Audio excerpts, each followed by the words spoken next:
Wyoming Territory, spring of 1882. 5 years after a frightened young woman rode away from a ranch, with nothing but a flour sack and a wounded heart. The crowd inside the federal courthouse rose to its feet. At the center of the room stood Eliza May Harmon, the most respected land examiner in the Wyoming Territory. The same woman who had helped save hundreds of families from losing their land. The same woman whose name now carried more weight than some politicians. And waiting for her outside was Colt Brennan. For 5 years, they had built a life together on a quiet hillside beneath the pines. A life forged from trust, courage, and a love neither of them had expected to find. But if you had seen Eliza on the morning they first met, you would never have believed any of it. Because that morning, she stood alone in a dusty ranch yard, with her head freshly shorn, her dignity shattered, and nowhere left to go. A powerful man had spent 2 years trying to convince her she was worthless. A corrupt empire was quietly stealing land from honest families across the territory. And a former lawman, carrying ghosts of his own, was riding down a ridge trail he had no reason to take. Neither of them knew that before the next sunrise, their lives would become bound together. Or that one frightened young woman was about to bring down a conspiracy that reached all the way to a United States senator. This is the story of how it happened.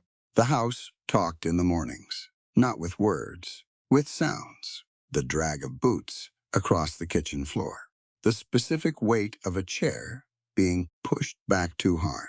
Eliza had been listening to this house for two years, and she knew every sound it made the way you know a dog's bark, not by thinking about it, but by something older than thought. She was already dressed when she heard Wade moving downstairs. Heavy steps, uneven, he hadn't slept. She braided what was left of her hair, in the dark, fingers working from memory. Didn't look in the mirror above the washstand. She had learned not to. Looking made things harder. There was nothing wrong with her face. She knew that somewhere beneath the part of her that lived in this house. But looking reminded her of where she was. And she didn't need that reminder first thing in the morning. She went downstairs. Wade was at the kitchen table with a cup of coffee he hadn't touched, staring at nothing in particular. He was a big man, wide through the shoulders, hands that had done real work once. His face held the permanent expression of a man who believed life owed him something and was tired of waiting on the debt. He looked up when she came in. "Found something in your room," he said. He slid a folded paper across the table. Eliza looked at it. Her stomach went cold. It was the map she'd drawn, the one she'd sketched from memory. After seeing a Sutton family's land records at the county office last week, boundary lines, acreage numbers, a small notation in the corner where the eastern parcels didn't add up right. She had hidden it under the loose board beneath her bed. Not hidden well enough, apparently. "That's mine. I can see that." Wade leaned back. "What I want to know is why." Eliza kept her voice level. "I was looking at something in the Sutton records. The survey lines don't match the new tax filing. Someone changed the acreage on paper.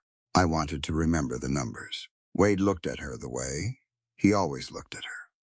When she said something he hadn't asked her to understand. "Women don't need to worry about land records," he said. "That's not your business. It's the Suttons' business.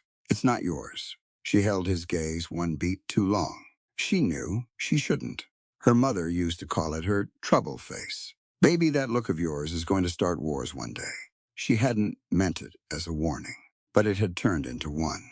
Wade stood up. Her father had been a land surveyor, a quiet man, with ink-stained hands, and a patience for numbers that seemed almost religious. He used to say, "The land doesn't care who measures it. The line is the line. You either read it honestly, or you don't." He died in a mine collapse when Eliza was 9.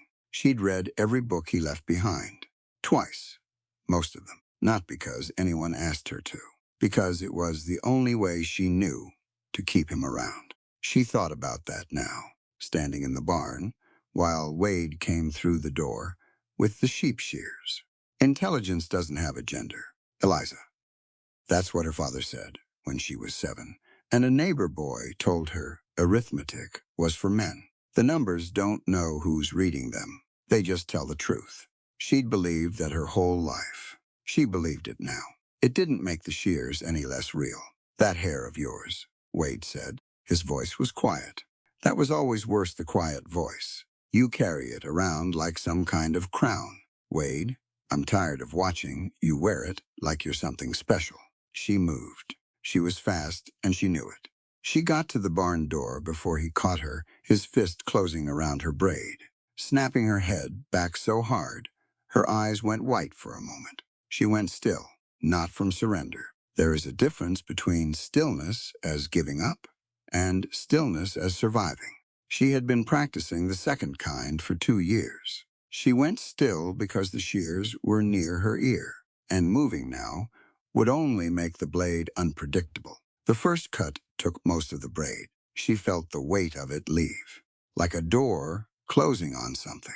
She fixed her eyes on a knot in the third board of the barn wall, one specific point, and she breathed. And she thought about her father's voice, and she did not make a sound. He didn't deserve the sound. When he was done, he stepped back and looked at her, the way he always looked after he'd finished something. Not satisfied, just quieted, like whatever was driving him had been fed and needed a minute to rest. There, he said. Now you look like what you are. He dropped the shears and walked out. Eliza stood alone in the barn for a long time. Then she walked outside. She didn't know exactly why. There was nowhere to go, but she needed the open air, the sky, the feeling of real ground under her feet instead of hay and shadow. She stood in the yard with the morning sun on her bare scalp and her chin level, not because she felt brave, because she had decided, somewhere in the past few minutes, that she was done letting him see her fold. That was when she heard the hoofbeats. A rider coming down off the ridge trail, big roan horse moving fast. The man on its back sitting easy, not performing it, just part of the animal, natural as breathing. He slowed when the land flattened out, pulled up at the fence line, looked at her. Ma'am, he said, low voice, steady. You all right? She opened her mouth to say yes. She had said yes so many times, in worse moments than this one. Sometimes while she was still shaking, she said it, because it was the word that kept things from getting bigger. The word that let people ride on with a clear conscience. But today, for a reason she couldn't quite name, something in her was done with that word. No, she said, I'm not. The man on the horse didn't move right away. He just looked at her, not the way men usually looked at her, sizing her up, deciding something. He looked the way a person looks when they're trying to understand a situation. His eyes moved from her face to her scalp to her hands, slow, careful, like he was reading something. Whatever he read, it changed the line of his jaw. He was maybe 35, big through the shoulders. A long scar on his left hand where it rested on the saddle horn. He wore a marshal's coat, or used to be a marshal's coat. The badge was gone, but the cut of it stayed. Some clothes, remember what they were, even after you stopped being it. His horse was an Appaloosa, black with white patches across the hindquarters, one white sock on the left foreleg. The animal stood still as a fence post while his rider looked at the yard. From the porch, Wade's voice came flat and hard. Keep riding. Cowboy, nothing here concerns you. The man didn't answer Wade. He looked at Eliza. Ma'am, you all right? She had already said no. The word had come out before she'd thought it through, and now it was in the air between them, small and irreversible. She watched the man swing down from the horse. He moved like someone who'd done hard things for a long time and stopped finding drama in any of it. No performance, just a man, stepping off a horse and looping his reins around the fence post and turning toward the yard. His hands were open, down at his sides. He wasn't reaching for the revolver at his hip. Eliza noticed that. She noticed most things. Wade stepped off the porch. I said, "Keep writing." His voice had dropped into the register. Eliza knew well, the one that meant he'd passed irritation and landed somewhere colder. "This is my property. That's my stepdaughter. Whatever you think you're doing here." "She's not your daughter." The man said it without heat, just a correction of fact. The way you'd correct someone who'd gotten a number wrong. Wade stopped. He was doing the calculation men do when they look at other men's size. Posture, how a person carries their weight. Eliza had seen Wade do this before. He usually came out of it feeling like the room tilted his direction. He didn't look like he felt that way now. "Who the hell are you?" "Colt Brennan." He said his name the same way. No emphasis, just information. "I've got business with the Sutton place east of here." Came down the ridge trail. He stopped about 10 feet from Wade and looked at him steady. "I wasn't expecting to see what I saw. What you saw is none of your concern." I reckon that's where we disagree. Something loosened in Eliza's chest. Small, careful, like a knot that had been pulled so tight for so long that even the slightest easing of it hurt. She pressed 2 fingers against her sternum and breathed. Wade laughed, the ugly sound he made when he'd decided on something. "You think some cowboy riding through is going to walk into my yard and tell me how to manage my own household?" He reached back toward the porch railing. Eliza saw it before it registered. He'd left the leather strap coiled over the post. Her stomach lurched. Colt Brennan still didn't move back, didn't draw, just looked at Wade with the particular patience of someone who has been in worse rooms than this one and knows it. "I think," he said quietly, "that you're going to put that down. And I think this young woman is going to get her things. And I think this is going to happen peacefully, if you're a reasonable man." Wade's fingers closed around the strap. "And if I'm not." Colt held his gaze for a long moment. "It still happens." Eliza didn't wait to see what came next. Something in the steadiness of that voice, not loud, not threatening in the way she'd learned to dread, but carrying in it a kind of absolute certainty, unlocked her legs. She walked to the house, up the 3 porch steps, through the front door, up the stairs to the room that had been hers since she was 12, and had held less and less of her actual life with every year that passed. She knew where everything was. She'd known for months. In the quiet way you know things you're not ready to act on yet. The flour sack under the loose floorboard near the window. She pulled it out. Inside, her mother's silver hair comb, the one with the small turquoise stones along the spine, $9 in coins, saved a little at a time from selling eggs at the market. The small notebook where she'd copied her father's surveying formulas in her own handwriting.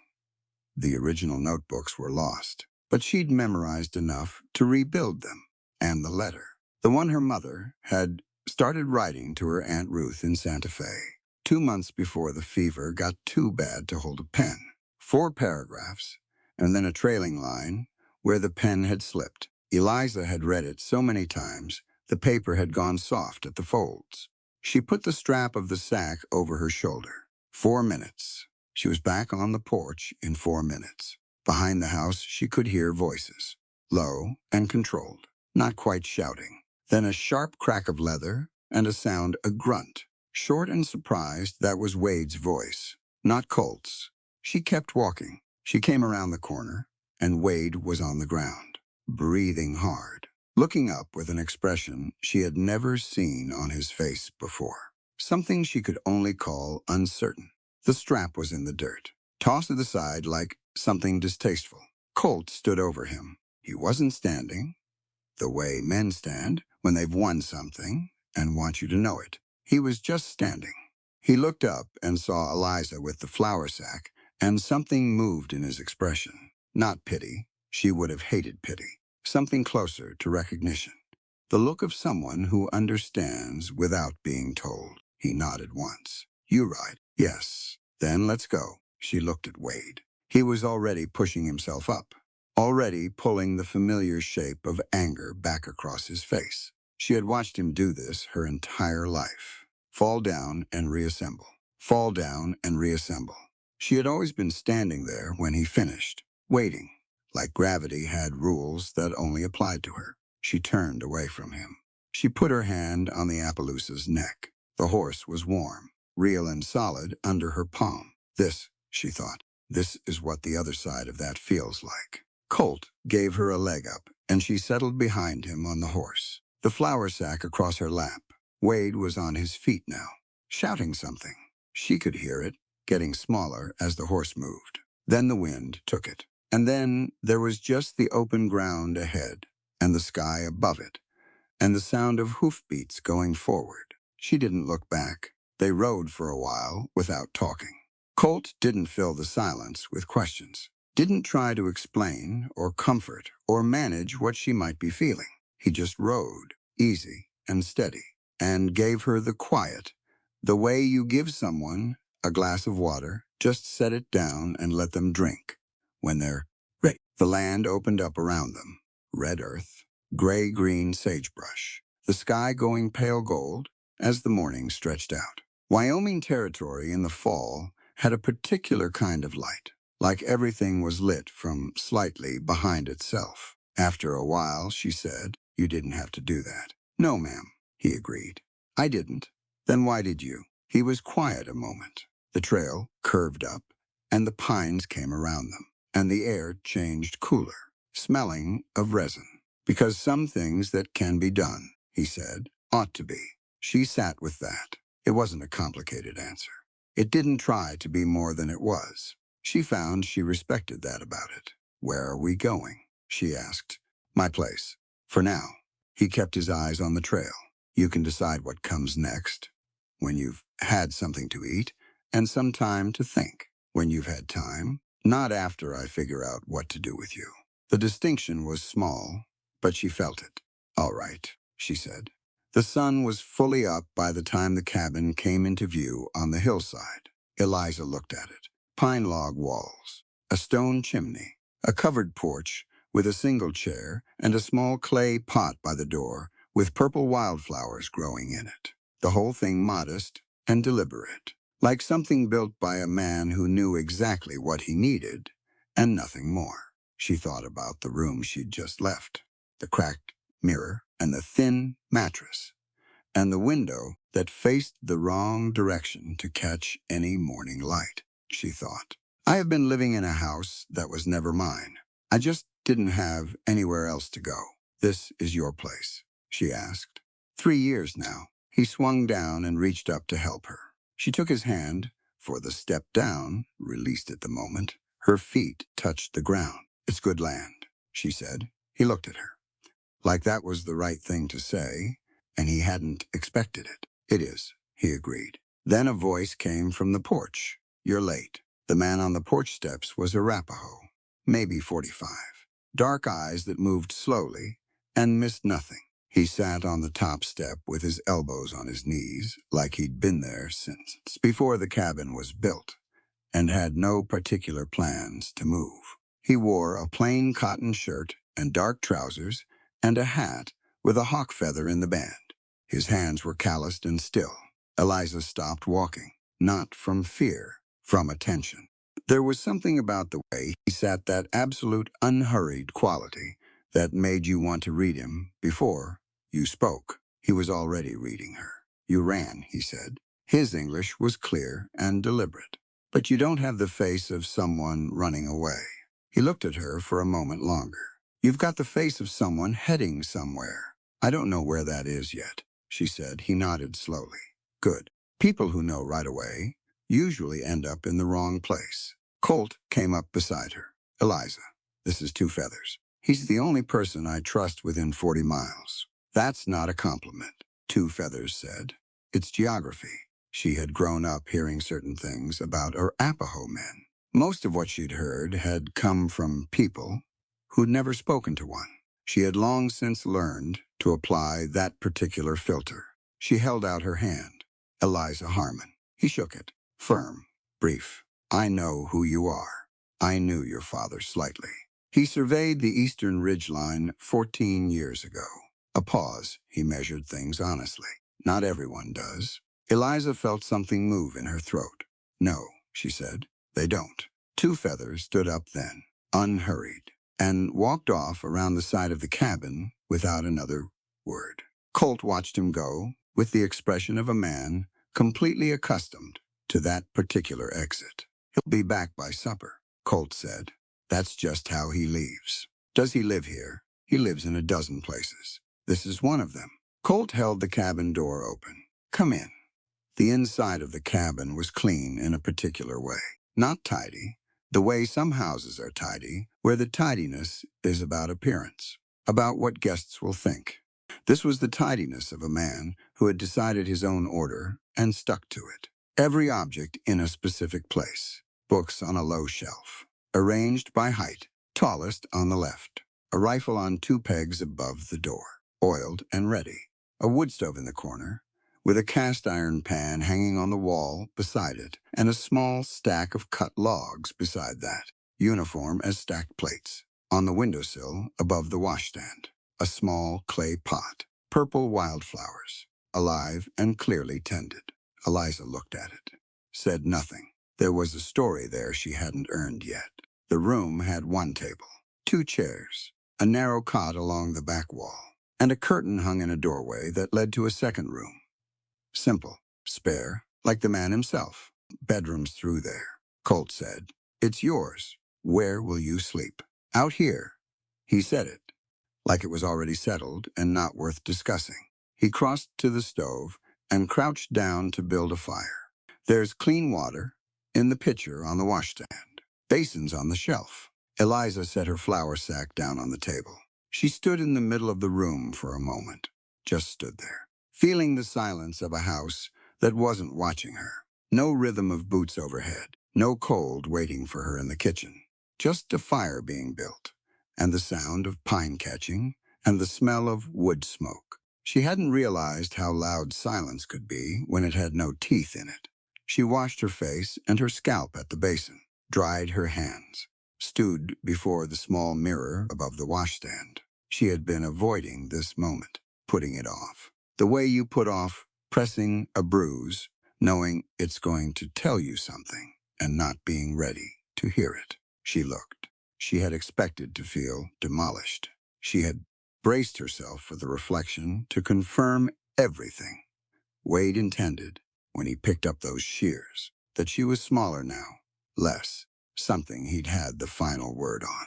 Instead, she saw her face, just her face, the same one she'd always had. High cheekbones, gray-blue eyes that her mother called storm-colored, a jaw that ran stubborn and had never apologized for it. The hair was gone, the scalp uneven and patchy, still sore in one spot near her left ear.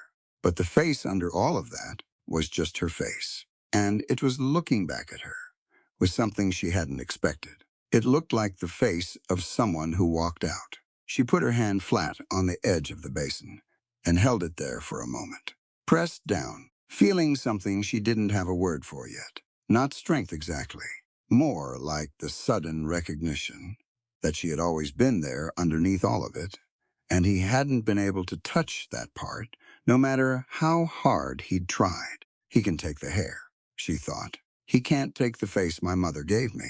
She dried off and went out to see if she could be useful. Colt was at the wood stove, doing something to a pot of beans that smelled like it needed help. Eliza looked at what he had going, looked at the shelf above the stove. She gently moved him aside. He stepped back without a word and let her have the stove. That, she decided, was a point in his favor. There were men who would have argued about it, who would have made it into a thing about pride. He just moved. She found cornmeal in a tin, salt a small crock of lard. She made cornbread while the beans finished. Nothing fancy.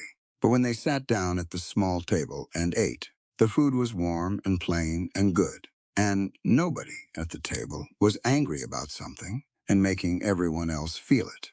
That made it the best meal she'd eaten in 2 years. Colt poured coffee, set a cup in front of her without asking if she wanted it. They ate for a while in easy quiet. Then he said, "What were you doing before today? Not what happened to you. Not how long had that been going on. Not any of the questions that would have made her feel like a story someone was trying to understand. What were you doing? She looked up. I worked at the county land records office in town, she said. 7 months. Deputy clerk. Mostly. Filing deed transfers. Tax assessments. Survey plats. She paused. Wade made me stop. Why? He said it wasn't proper work for a woman. Colt looked at her over his coffee, said nothing for a moment. Were you good at it? I was the best one there, she said. No apology in it. Just the same honesty she'd give a number. I could look at a land description and catch a discrepancy in 2 minutes that the senior clerk would miss in an afternoon. Mr. Haynes, the deputy recorder, he told me, on my last day that I had the best eye for document irregularities he'd ever worked with. Colt was quiet, listening in the way that some people never quite manage, actually receiving what was said, not just waiting for their turn to speak. My father was a surveyor, she continued. I grew up reading his books. Land law, measurement principles, recording systems. She broke a piece of cornbread. He always said, intelligence doesn't have a gender. The numbers don't know who's reading them. She set the cornbread down. I believed that. I still believe it. The work I did was real work, and I was good at it, and it mattered. Wade couldn't change any of that by making me stop, Colt said. No, he couldn't. Just that.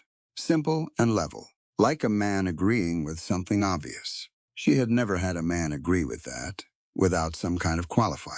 Sure, but, or I suppose, though, or the longer silence that meant he was thinking of a polite way to disagree.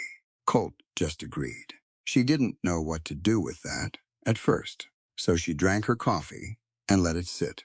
After supper, he showed her the bedroom and the washstand and the pump out back and said he'd take the front room. Said all of this without hovering, without making it into something to be managed or decided. He just stated it and moved on. She understood he was giving her territory. Actual, physical territory. Space that was hers and not to be walked into without an invitation. She hadn't had that in 2 years. She lay on her back on the narrow bed that night and looked at the ceiling. Outside, the wind moved through the pines with a sound like water running. The wood stove in the front room ticked and settled. The cabin held its warmth the way solid things do quietly, without making a point of it. She thought about the Sutton land records, the 38 missing acres, the resurvey filed in the wrong office, the handwriting that didn't match the signature. She thought about Pearl Sutton, who had brought food to her mother's door in the bad winter, after the funeral, when Wade had made it clear that charity from neighbors wasn't welcome. Pearl had come anyway, left a pot of soup on the porch, didn't knock, just left it. She thought about what it meant that someone had been quietly stealing the Sutton land for the past year and probably planning to finish the job. She thought about what she knew, what she'd seen, what she could prove if she had the right documents in front of her. Her hands were still. Her breathing was even. For the first time in 2 years, she felt something she recognized only because she hadn't felt it in so long. Purpose. It felt like standing up straight after years of being told to make herself smaller. It felt like taking up the exact amount of space she was always supposed to take up and having the ground hold. In the morning, she was up before Colt. She found oats and put porridge on, made coffee. Then she sat at the table with the stub of pencil she carried in her flour sack and the back of an old receipt she found near the stove.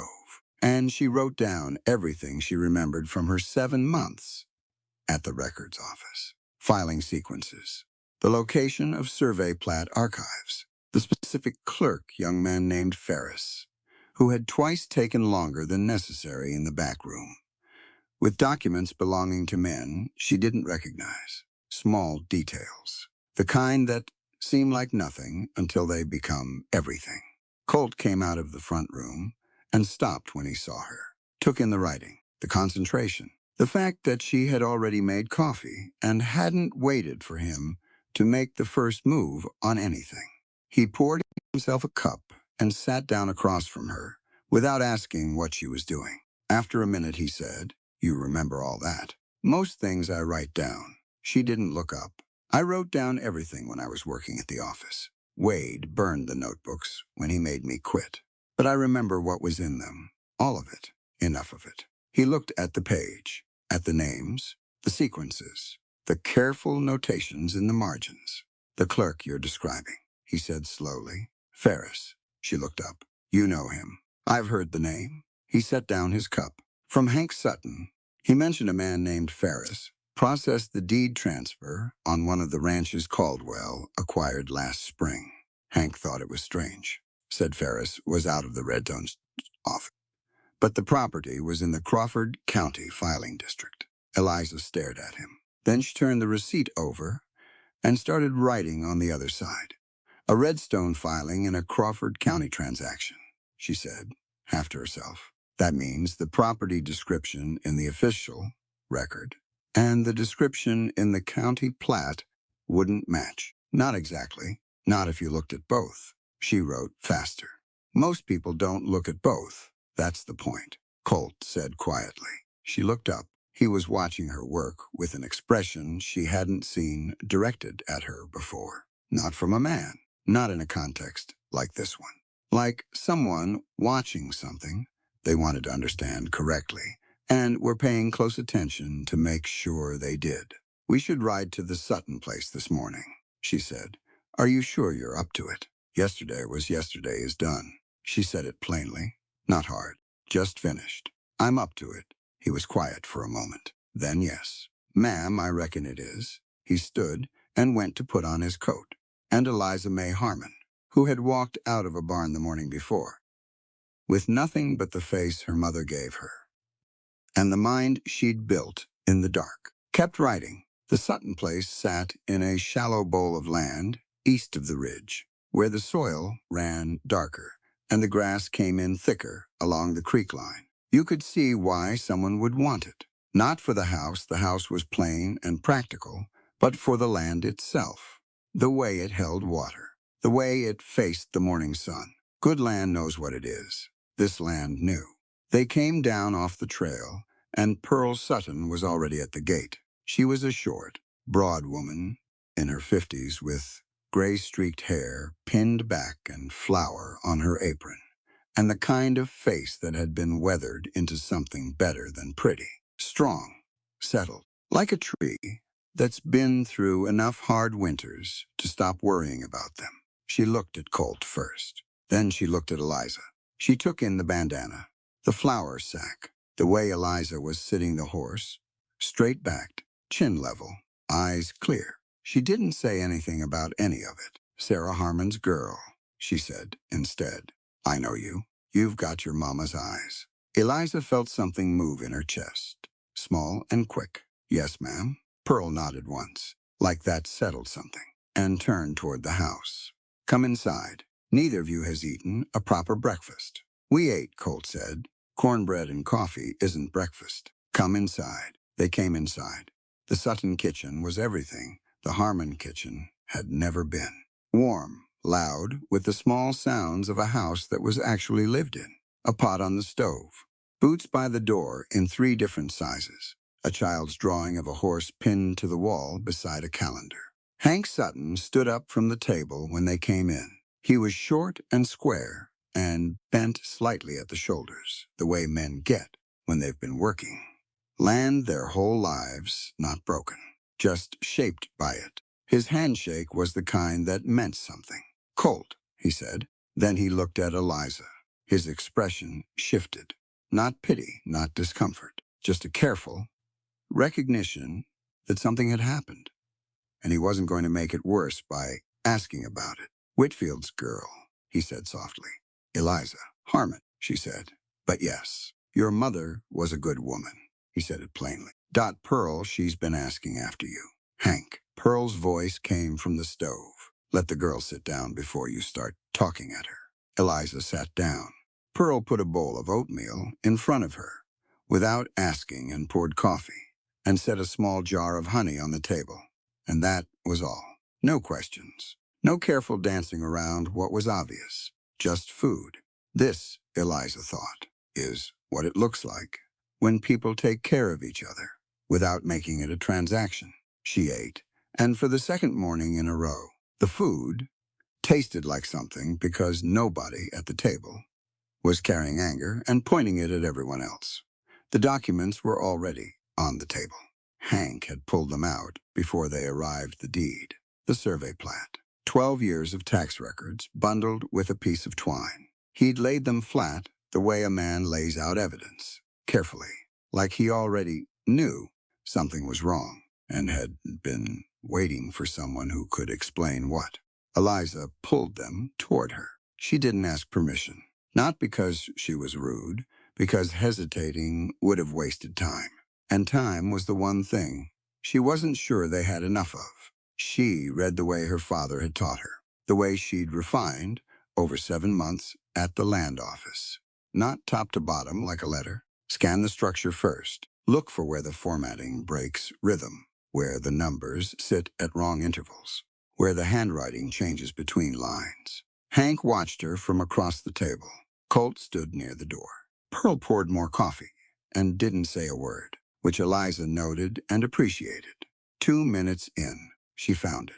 She didn't say anything right away. She picked up the survey plat and held it at an angle to the window light, looking at the section lines on the eastern quarter. Her stomach dropped in the specific way it dropped when a suspicion turned out to be real. "Mr. Sutton," she said, "who witnessed your original survey. The one from 12 years ago." Hank frowned. "Fellow from the Crawford County office. Simonson, I think. Why? Was there a resurvey done in the last year or so?" His frown deepened. "Last spring, man came out. Said the county was updating the plat maps. I didn't think much of it. Were you there while he worked?" He said it wasn't necessary. Eliza set the plat down. She picked up the tax record and found the page she was looking for and placed it beside the plat so both were visible at once. "Look at this." Colt moved in from the door. Hank leaned forward. Pearl set her coffee cup down halfway to her mouth. "The survey plat shows your eastern boundary at the creek bluff." Eliza's finger traced the line. "This line here. That's your land. That's what the original survey says." She moved her finger to the tax record. "But this assessment filed at the Redstone office, not the Crawford County office, has your taxable acreage listed at 38 acres fewer than the plat shows." She looked up at Hank. "Someone filed an amended assessment that doesn't match your survey, which means on paper, in the official Redstone record, 38 acres of your land don't belong to you." The kitchen went quiet. Hank said, "What?"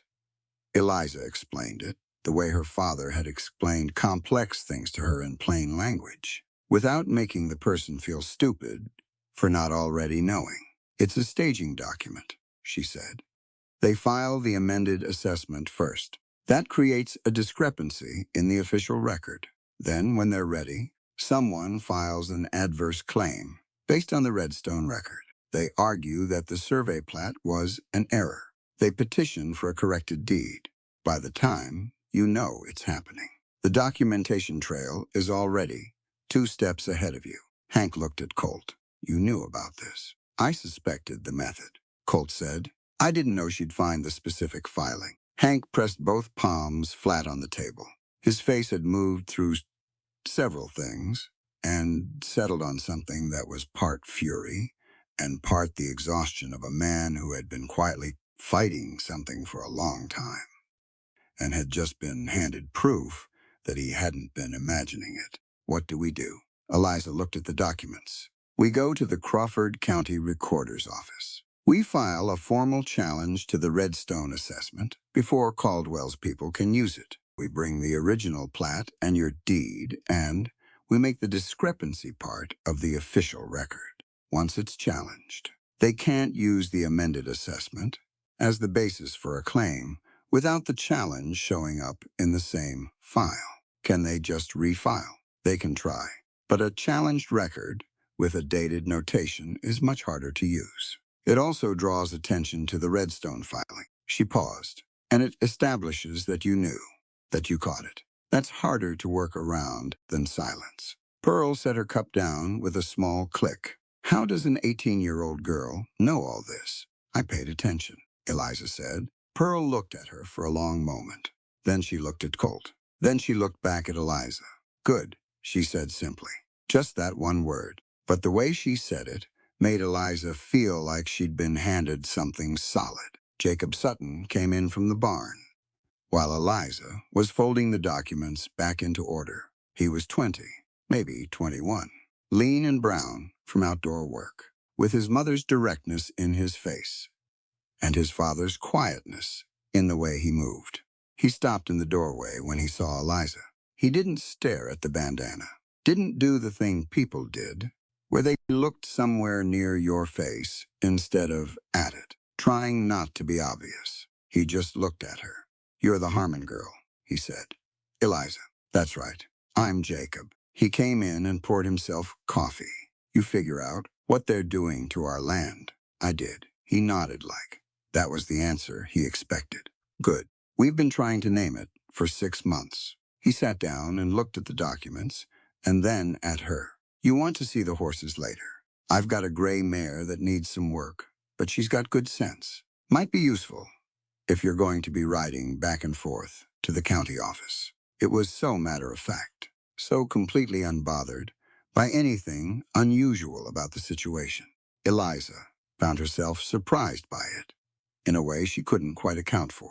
Maybe, she said, after we get back from Crawford County. Jacob nodded. I'll have her ready. They were mounting up to leave when Rex Caldwell came down the road. Eliza saw him before she placed him. Well-dressed in the Eastern way, a coat that belonged in a city, not a dust road.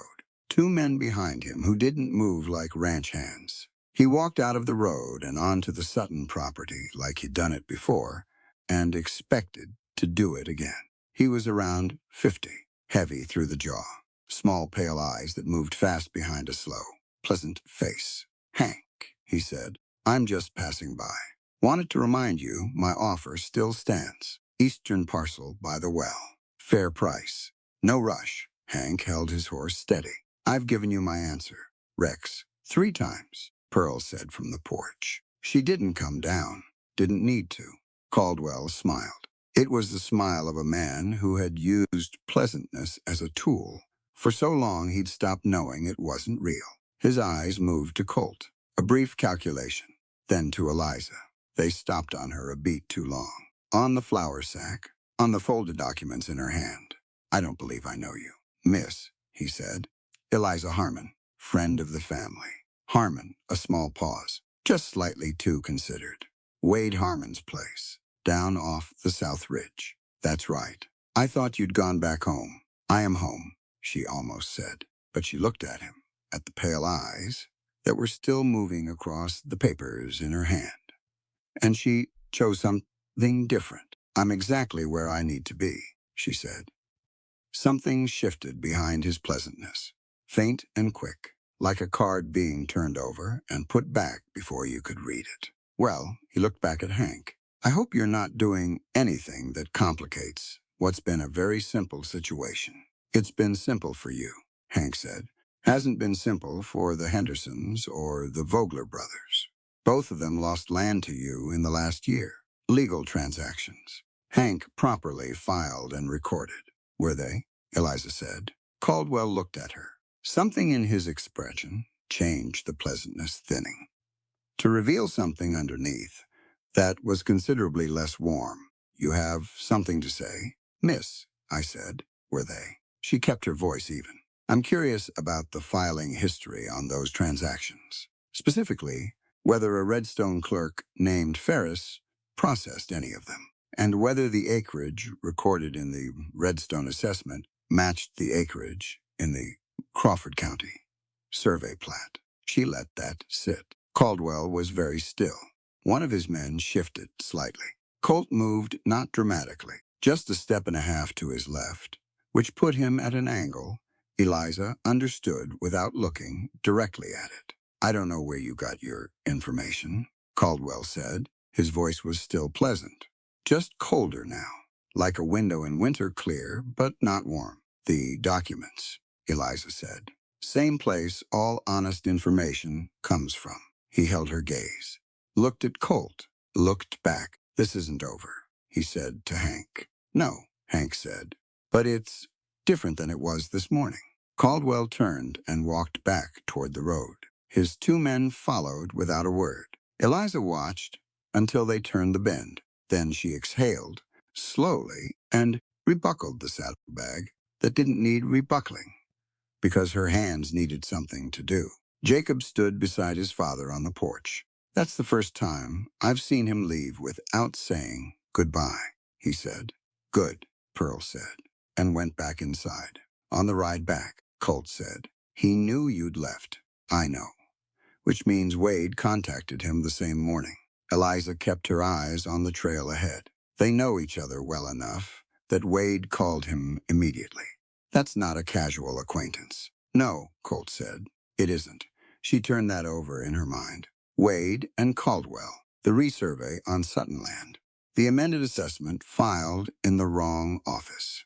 The name, Ferris. Who kept showing up at the wrong edges of the wrong transactions? Tomorrow, she said. Crawford County. I'll have the horses ready at first light. She nodded and rode in silence the rest of the way, thinking about 38 acres and what they were really worth to someone who needed them badly enough to steal them on paper. They left before the sun was fully up. The morning was cold and still, the kind of cold that settles in overnight and sits on the land like a held breath. Eliza wore her mother's coat. She'd been wearing it since the first day and had her documents folded inside the lining where they'd stay dry and flat. She'd been up since 4, not from nerves, from work. She'd spent the dark hours writing down everything she planned to say at the Crawford County Records office. Not a speech, just an order of operations. Data first, implication second, question at the end. That was how her father had taught her to print a surveying problem. Same principle applied. Colt hadn't said much when he came out and found her at the table with the candle burned down 2 inches, just looked at the pages, poured himself coffee, and sat across from her until she was done. He didn't rush her, didn't offer opinions on the work. He just kept her company in the dark, which was exactly what she needed, and nothing more than that. They were passing through the east edge of town when they saw Dr. Abigail Cross. She was coming out of the Halbrook house, carrying a large leather bag, the kind with a dozen compartments, worn to a particular softness that meant heavy use. She was in her early 30s, dark-haired, with the capable, unhurried walk of someone who moved between crises for a living and had stopped being rattled by the distances. She looked up when she heard the horses. Her eyes went to Colt first, then to Eliza. She took in what she saw without any of the usual reactions, the careful glance away, the too obvious looking somewhere else. She just looked, the way a doctor looks, gathering information. You're heading to the records office, she said. It wasn't a question. Crawford County, Eliza confirmed. Kendrick or Webb? Webb. We need to file a formal challenge. Abby set her bag down on the porch rail and looked at Eliza directly. They'll tell you women need a male representative present to access official records. I have someone with me, Eliza said. Abby looked at Colt briefly, then back at Eliza. Her voice was plain and practical, the way she probably delivered diagnoses. Try without him first. Ask for what you need on your own authority. If they turn you away, then you bring him in. She picked up the bag. But find out first what they'll actually do before you decide you need the help. Eliza looked at her. Why does that matter? Because there's a difference, Abby said, between choosing to work alongside someone and assuming you can't work without them. First one is a partnership. Second one is a habit that gets harder to break the longer you keep it. She stepped off the porch. You'll figure out which one you're doing if you try alone first. She walked off down the road without waiting for a response. Eliza watched her go. Who is she asked. Colt. Only doctor within 60 miles. Half the town doesn't trust her because she's a woman. Other half calls on her at 3 in the morning because there's no one else. He kept writing. She saved more lives than the 2 male doctors who practiced here before her combined. Do people know that? People know it, he said. Some of them still don't trust her anyway. A pause. That's the part she stopped arguing about. The Crawford County Land Records Office was on the main street, between the assayer and the telegraph office. A solid building, double-fronted, with a frosted glass window and a hand-painted sign that had weathered to the point of being more suggestion than instruction. Eliza tied her horse and took the saddlebag and went in, alone.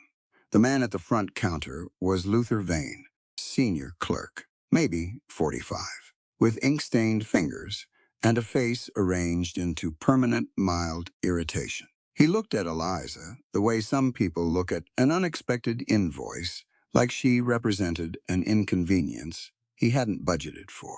Help you. He didn't look up from the ledger. I need to access the Sutton land records, survey plat, deed, and the amended tax assessment filed in the last 14 months. He looked up, took in what he saw, the bandana, the plain coat, her age. Records are available to landowners and their authorized legal representatives. He went back to the ledger. You, a landowner. I'm an authorized representative of Hank Sutton, who is a landowner. I have a written authorization signed by Mr. Sutton. She set the document on the counter. He glanced at it. This isn't the office's official authorization form. It doesn't need to be. Wyoming Territory Property Code, 1879, Article 7, Section 3. A valid delegation of representation requires only the signature of the authorizing party and a witness. This has both. Luther looked at the document, then at her. He had the expression of a man looking for a reason to say no and finding the available reasons insufficient. You'd need to speak with the senior clerk about unofficial documents. You are the senior clerk, Eliza said. Your name is on the duty board behind you. A pause. He looked at the board. He looked back at her. She waited, not with impatience, with the steady patience of someone who has already calculated that she's right and is simply waiting for the other person to catch up. He pulled the Sutton file. Benjamin Webb came out of the back office while Eliza was reading.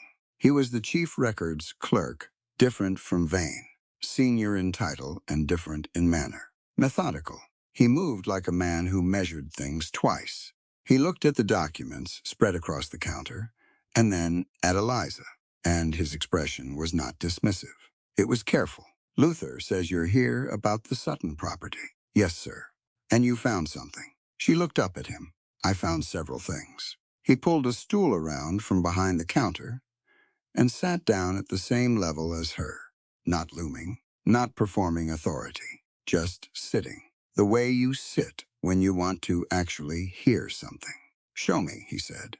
She showed him. Same order as always, data, implication, question at the end. She laid the survey plat beside the amended Redstone assessment and walked him through the 38 acres. She pointed to the signature on the resurvey, the handwriting inconsistency in the margin notes, the approval stamp with the ink that didn't match the document's supposed filing date. Webb looked at everything she indicated. He read carefully. He didn't interrupt. When she finished, he was quiet for a moment. Then he said, "How old are you?" 18. She met his eyes. But those numbers are the same age they are, no matter how old I am, Mr. Webb. Something moved in his face, not offense. Closer to the involuntary reaction of a man who's just heard something he recognizes as true. He opened the filing cabinet beside him and pulled out a folder, set it on the counter next to Sutton's documents. I've had this flagged for 2 weeks, he said. I noted the acreage discrepancy when it came through. Wrote pending review on the top sheet. Hadn't yet determined if it was a clerical error. Eliza looked at the folder.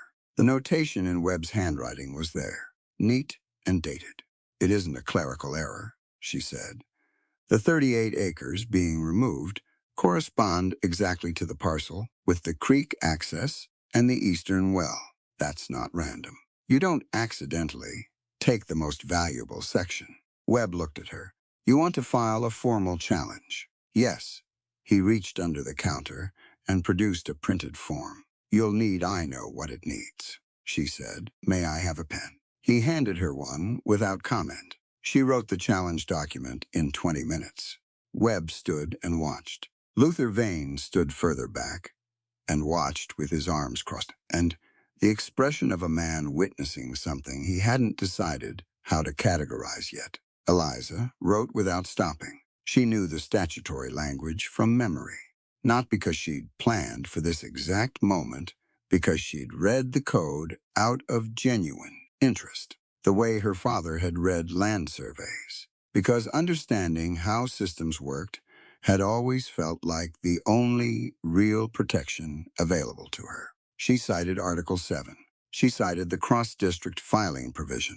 She described the specific discrepancy in plain language and attached a notation of the handwriting inconsistency as supplementary evidence. When she set down the pen and slid the document across the counter, Webb picked it up. He read it, read it again, reached the statutory citation, and stopped. He looked at her over the paper. You've read the 1,879 code and the 1,875 version, she said.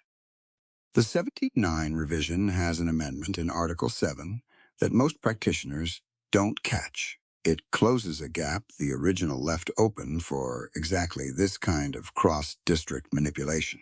Webb set the document down slowly. It was as a particular kind of quiet then. The kind that happens when something just changed in a room and everyone present knows it, but nobody's said it yet. I'll need Mr. Sutton's signature on this, Webb said, and yours, as the preparer of record, of course, and I'll need to enter it into the official file today, before the end of business. He picked up his pen. I'll also be sending a formal inquiry to the Redstone office requesting the full authorization chain on the amended assessment. A pause. If there's more to find, the records will show it. They usually do, Eliza said. She signed the document.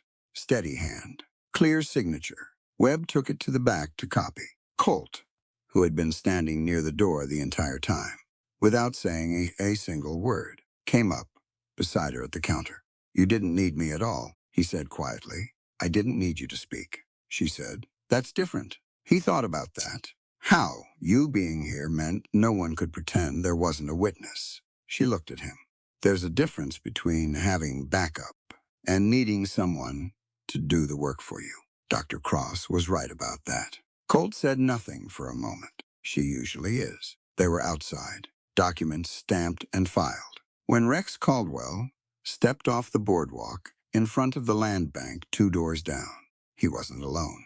The same 2 men from the Sutton Road, and his expression was different this time. The pleasantness was still there, but it was thinner now, like a shirt worn past its useful life. Still buttoned, but no longer concealing much. I heard you've been busy, he said to Eliza. Friendly tone, cold underneath. I've been accurate, she said. That's different from busy. You're filing challenges on behalf of farmers when you've got no deed, no office, and no standing. He smiled. That's a lot of confidence for someone in your position. My position is standing on a public street with a stamped official document in my bag, she said. What's your position? One of his men said something low. Colt said, don't, just the one word, flat and complete. The man went still. Caldwell looked at Colt for a moment, then back at Eliza. Going to want to think carefully about what you're doing. The people involved in this valley's land development are not small people. I know, Eliza said. That's why I documented everything before I filed it. She held his gaze. Once the formal challenge is in the official record, anything that happens to the Sutton property or to the people connected to this case tells a very clear story about who benefits. The timeline speaks for itself, Mr. Caldwell. He was very still. You're Wade Harmon's stepdaughter, he said finally, almost quiet, like he was reminding himself. I was, Eliza said. I'm not anymore. She turned and walked to her horse. Colt fell into step beside her, without a word. She mounted up. He mounted up. They rode out of Crawford County, with the afternoon sun cutting long and low across the land. And Eliza kept her hands easy on the reins and her breathing steady, and she waited until the town was a quarter-mile behind them before she allowed herself to exhale all the way. "You all right?" Colt asked. "Yes," she said. And this time, she meant it. He nodded. They rode on.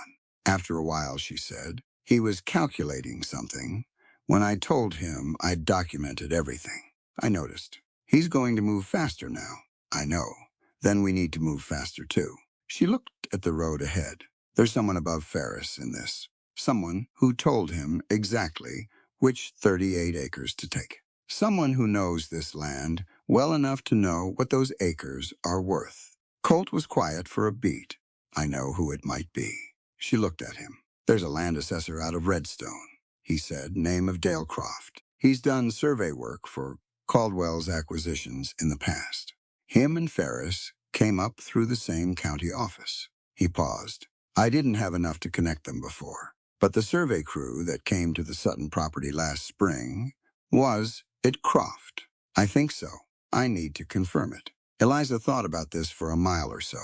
The road ran east under a sky that was going from blue to gold at the edges. "If Croft did the survey and fed the numbers to Ferris," she said slowly, "then we have a direct link between the falsified assessment and the land Caldwell was positioning to acquire." She looked at Colt. "That's not a civil records matter. That's criminal fraud." "Yes.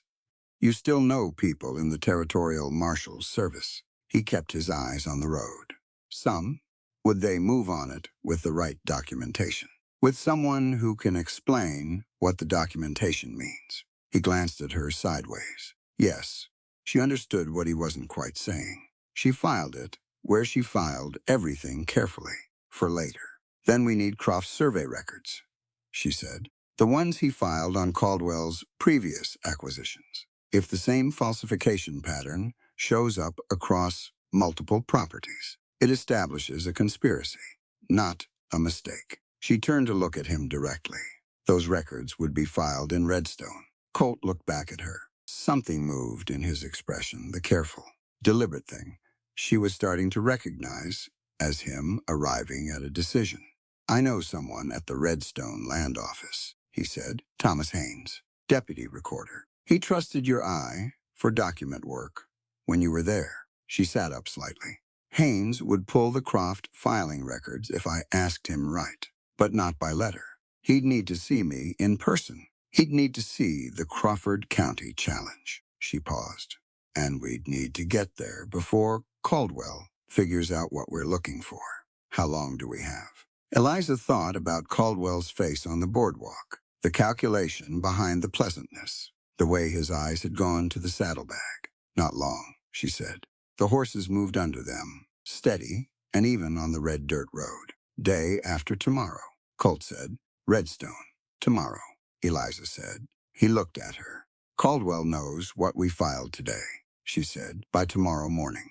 Croft will know too. We need to be ahead of that." She kept her voice level. "If you can't ride tomorrow, I'll go alone." Colt was quiet for exactly 4 seconds. "I can ride tomorrow." "Good." They rode the rest of the way in silence. But it was the working kind of silence, the kind that meant both people were thinking about the same thing and didn't need to fill the air to prove it. Two Feathers came back around dark. He didn't announce himself. He materialized on the porch steps the way he always did, as if he'd simply decided to exist there, and sat with his elbows on his knees and a tin cup of something, and looked out at the valley going dark below. Eliza was inside at the table, working by candlelight. Colt was on the porch in the single chair. Through the window, she could hear them not talking. They had a way of being together that was mostly silence and seemed entirely comfortable, like two instruments tuned to the same key. She put down her pencil and came outside. Two Feathers looked at her over his cup.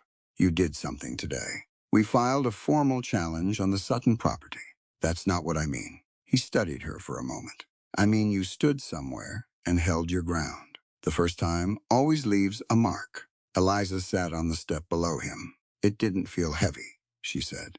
It felt like the most natural thing I'd done in 2 years. That's because it was. He finished his cup and stood, unhurried as always. Winds changed tonight. Means riders moving early. He glanced at Colt. Caldwell doesn't sleep when he's worried. He walked off the porch and into the dark without another word. Colt watched him go. He means Croft will know about the challenge filing by morning.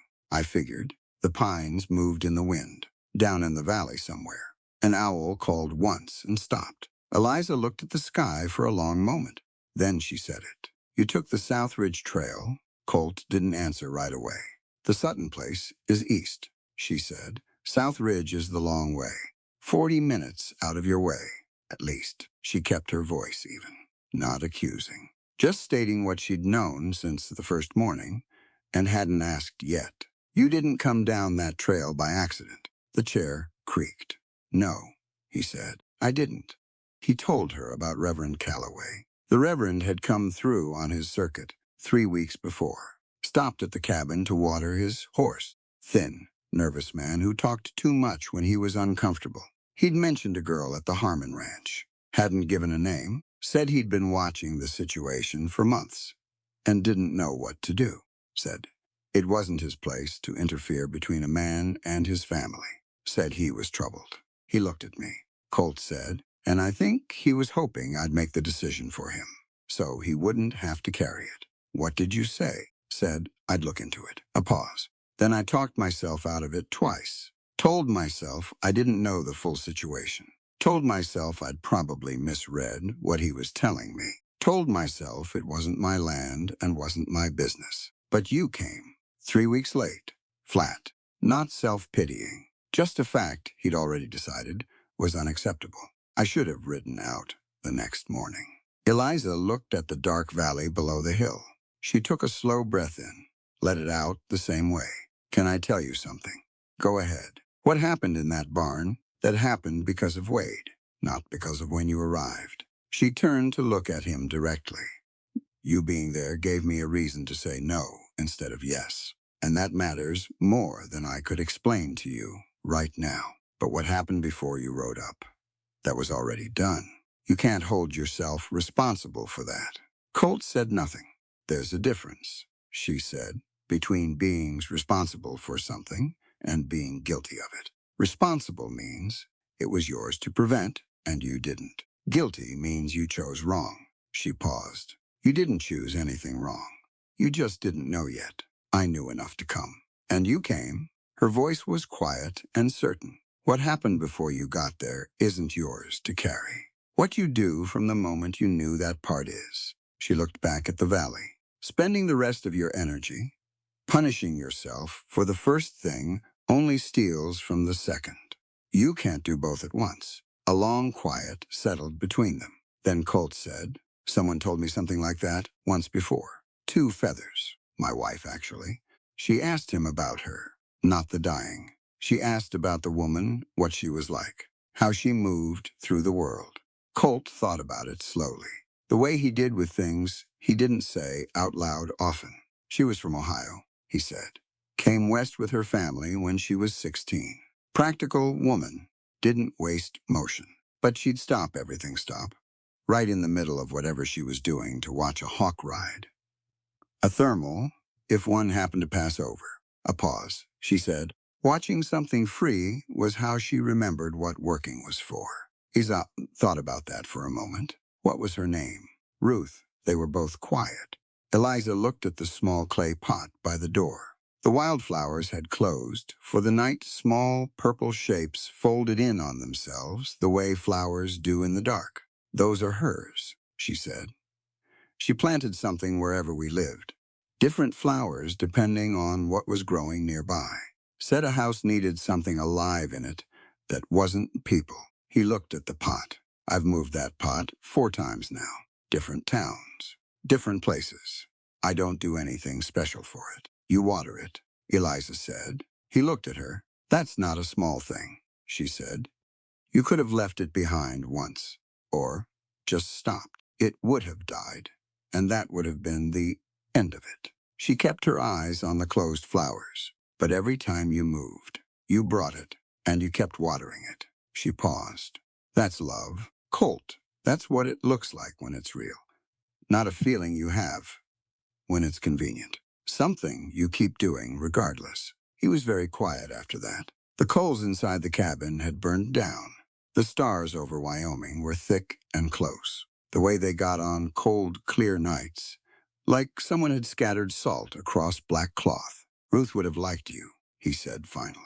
She had a particular appreciation for people who said true things without dressing them up.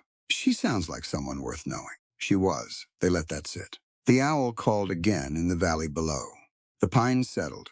Then Eliza said, "Tell me about Dusty Creek." So he did. The Murphy family, husband, wife, 3 children. A ranch they'd built from raw land over 8 years in Kansas territory. Land jumpers working the county for 2 seasons, using a bought judge to push falsified deed claims through the system. Colt had built his case with care. Witnesses, documents, every procedural step done correctly, done twice. But the investigation order needed authorization from the Territorial Land Records Supervisor for the district, and the supervisor refused to sign it. No explanation, just a refusal. Stamped in red, returned through official channels. End of discussion. By the time Colt found another path around the blockage, the Murphy land was already sold. The father was in the territorial prison on a charge that wouldn't survive a careful read, but had moved through the system while everyone was looking elsewhere. The wife took the children to her sister in another county. Colt never saw any of them again. I testified at the hearing that eventually voided the original deed claims, he said. I got the husband out, but the land was 3 sales removed by then. Couldn't touch it. He set down his cup. I resigned my commission 2 weeks after the hearing. Eliza had been listening without moving. That supervisor, she said, the one who refused to authorize. What about him? Did you ever get his name? I had his title, Territorial Land Record Supervisor, Kansas-Nebraska District. Every time I tried to get the actual name through official channels, I hit the same wall. He paused. Why, Eliza was thinking. She did this with her whole body went very still and looked at a fixed point and let the pieces move around in her mind until they settled. The amended assessment on the Sutton property, she said slowly. The one Croft filed. It can't go into the official record just from the county level. A falsified amendment like that needs superior authorization. Someone above Croft in the territorial system had to approve it. Colt said nothing. He was listening the way he listened completely. If Croft has been running these falsified surveys across multiple properties, she continued, then whoever is authorizing them at the territorial level is the one holding the whole operation together. Croft can change the numbers. Ferris can file the paperwork. But without that authorization stamp, none of it sticks. She looked at him. What if the supervisor who blocked you in Kansas didn't stop when you left? What if he just moved the operation somewhere new? She paused. He'd transfer to a new territory. He'd have existing relationships with men like Croft and Ferris. He'd know which land the railroad wanted. He'd know exactly how to approve falsified surveys without triggering a review. Her voice was steady and quiet, and he'd have gotten 4 more years of practice since Dusty Creek. The fire was fully out now, just stars and the dark. Colt sat with that for a long time. If that's true, he said, this is bigger than the Sutton Ranch. Much bigger. She stood and gathered her notebook and pencil. Haynes will have the authorization records on Croft's filings. Every amended assessment needs a superior signature. If we find the same name approving every falsified survey Croft has run in Wyoming, then we have the man at the top. Then we have everything. She looked at him. First light, I'll have the horses ready. She started toward the door, then stopped. Colt, she didn't turn around. You weren't too late at the barn. And you're not too late now. She let that land. You're right here. She went inside. He stayed on the porch a while longer, listening to the pines, watching the stars, thinking about a man in Kansas who had gotten away clean and wondering if this time, finally, he wouldn't. The clay pot sat beside the door. The purple flowers, closed for the night, still rooted, still growing. He went inside and slept better than he had in years. They left before light, not dawn before it. The kind of dark that comes just before the sky decides what it's going to do. Cold enough that their breath made small white clouds, and the horses moved with that particular energy animals get in cold morning air, coiled and ready. Eliza wore her mother's coat and had the document satchel strapped across her body under it, not in the saddlebag. On her person, she decided that the night before, without explaining it to anyone. 2 feathers appeared from nowhere at the edge of the property as they rode out. He fell in alongside them for 100 yards without speaking. Then he said, 2 men camped at the South Junction last night, left before I could see their faces, but their horses were grain-fed. He looked at Colt. Not working horses. Caldwell's people, Colt said, or Croft's. 2 feathers nodded at the trail ahead. Don't take the main road into Redstone. Come in from the North Creek Trail. It adds time. It also means nobody sees you until you're already there. He turned his horse without ceremony and was gone into the pre-dawn dark. Eliza watched the place where he'd been. Does he always do that? Give you exactly what you need, and then disappear. Colt turned his horse north. Every time. The North Creek Trail was rough and took longer, like 2 feathers said. But it brought them into Redstone from behind the mill district, which meant they tied their horses at the post behind the grain warehouse and walked the back alley to 2nd Street without passing the main road or the land bank where Caldwell's office sat. It was still early. The town was doing its morning work bakers, livery hands, the telegraph boy on his bicycle. Nobody was paying attention to 2 people walking in from the millside. The Redstone Land Records office was on 2nd Street, between the assayer and the hardware, larger than Crawford County's building, with 3 clerks visible through the front window and the sound of a copying press somewhere in the back. Eliza pushed the door open and went straight to the front counter. The young clerk nearest the door looked up. New face. Not someone she recognized from her time working here. He took in what he saw: the bandana, the plain coat, the worn flour sack she still carried with the automated wariness of someone whose job involved a lot of people asking for things. Help you, Thomas Haynes, Eliza said. Deputy Recorder Haynes. Tell him, Clara. Tell him Eliza Harmon is here. He'll see me. Deputy Recorder Haynes is occupied. Tell him anyway. The clerk looked at her. Then he looked at Colt, who was standing just behind her left shoulder, not speaking, not moving, just present. The clerk reconsidered his calculations. He went to the back. Haynes came out 3 minutes later. He was in his mid-40s, thin with ink-stained fingers and the careful, precise way of moving that matched his careful, precise mind. He saw Eliza, and his face moved through several things in quick succession: recognition, relief, then something more guarded, as his eyes took in the bandana and the state of her. Eliza, he said. Good Lord, I'll explain later, she said quietly. I need 15 minutes and the Croft filing records. All of them. Everything he's run through this office in the last 2 years. He looked at Colt. Colt Brennan, Colt said, former territorial marshal. I'm with her. Haynes looked between them. Something settled in his face, a decision being made.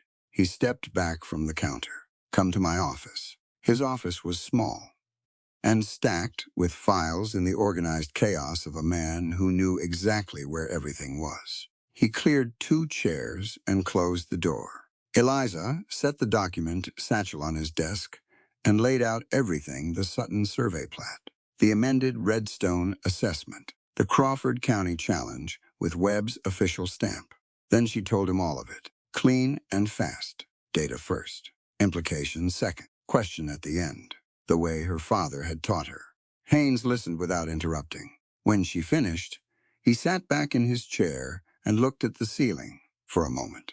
Then he said, "Ferris, you know him. I've had concerns about Ferris for over a year." His voice was flat, controlled, but there was something underneath it, the specific frustration of a person who did the right thing and was ignored for it. "I flagged 2 filings to the head recorder 8 months ago. Acreage discrepancies on 2 separate transactions. Similar pattern to what you're describing." He paused. "I was told they were clerical irregularities. Not worth pursuing." Eliza went very still. "Which properties?" He stood and went to the filing cabinet, came back with a folder, and opened it beside the Sutton documents. She looked up. "These are 2 of the ranches Caldwell acquired last year," she said. "Yes." Haynes sat back down. "I didn't have Caldwell's name connected to it at the time. I just saw the Ferris filings didn't look right. Who told you they were clerical irregularities?" Haynes was quiet for a beat. "The head recorder," he said, "Silas Grant. Colt, who had been standing near the door, went still in a particular way." Eliza looked at him. Something in his posture had changed, not visibly to most people, but she was watching. "Colt," she said. "Silas Grant." He said the name slowly, like he was trying it against something in his memory. "Who was Grant before he came to Redstone?" Haynes looked at him. "He came up from the Kansas-Nebraska Territorial Office. Transferred to Wyoming about 4 years ago." A pause. "He's been head recorder here for 3 years. The room was very quiet. Colt moved to the desk. He put both hands flat on the surface and looked at the documents laid out there, the Sutton Plat, the Ferris filings, the Crawford County Challenge. All of it spread out like a map of the same territory, seen from different altitudes. He was the supervisor. Colt said, "Not a question. Kansas, Nebraska. 4 years ago. The one who refused to authorize my investigation at Dusty Creek." Haynes looked between them. "I don't follow." "I do," Eliza said quietly. She sat down. Not from weakness, from the need to think clearly, which she did better when she was still. She put her hands flat at a desk and looked at everything laid out in front of her and began to rebuild the whole picture in its new shape. Grant blocks Colt's investigation in Kansas. Grant transfers to Wyoming. Grant brings Ferris with him, or brings him over later. Grant dismisses Haynes's flags on the Ferris filings.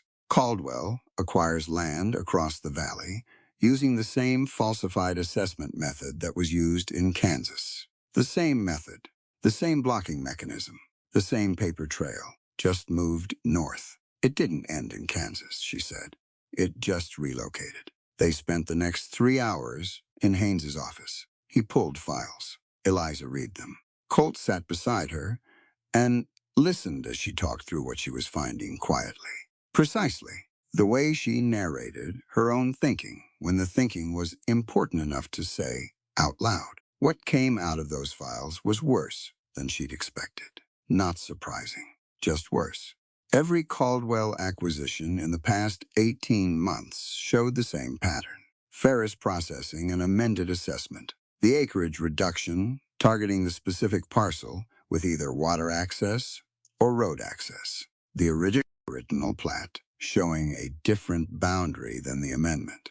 And in 2 of the 3 cases, a survey verification document bearing Dale Croft's name dated after the amended assessment was filed. Backdated. She was nearly certain of it. "To prove the backdating," she said, "we'd need Croft's original field notes.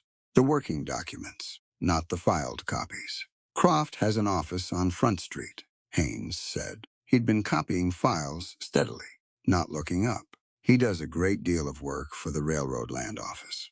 Eliza looked up slowly.